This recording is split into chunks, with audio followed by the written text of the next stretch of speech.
এক লোক ফ্লাইওভারের উপর দাঁড়ায় ছিল। তো আরেক লোক তার পাশ দিয়ে যাওয়ার সময় অন্যান্য জায়গা থাকা সত্ত্বেও সে ওই লোকের পায়ে একটু নিজের পা দিয়ে লাগাই গেল, হ্যাঁ, টাচ করে গেল। তো সেই লোক একটু তাকাইছে, ভাই এটা কী করলেন? ও ভাই সরি, বাস চলে গেছে। একটু পরে সেম লোকটা আবার এসে ওই লোকের পায়ে আবার আরেকটা লাথি টাইপের ছোট একটা টাচ করে গেল। হ্যাঁ, আবার ভাই কী করলেন এটা? ভাই সরি। তো এরকম প্রায় ৪-৫ বার এই জায়গা দিয়ে যাতায়াত করছে, জায়গা থাকা সত্ত্বেও পাশে। তো এই লোকটার গায়ে সে পা লাগায় চাইতেছে বারবারে।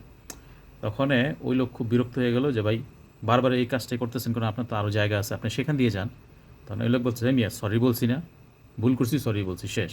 ফাপড়। হ্যাঁ, তো এই লোক খুব খ্যাপা, ভিতরে ভিতরে রাগে ভরে আছে। এখন কি করবে?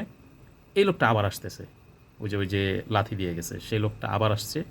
আইসা সেম কাজটা যখন করতে লইছে, তো যেই লোকটা মানে ভিকটিম, সে ঘুরে গিয়ে তার ঘাটটা ধরে দিছে ফ্লাইওভার থেকে ফালায়া ফালায় দিয়ে বলে, ভাই আই এম ভেরি সরি, মানে এটা আমার ভুল হয়ে গেছে, আমি আপনার থেকেও বড় সরি। আমাদের জীবনে এমন মানুষের অভাব নাই। সে যখন অন্যায় করবে সরি বলে সে সরি বলছি না, এত কথা কিসের? আবার আমি যদি কোনো একটা অন্যায় করি, ওটাকে সে মানবে না।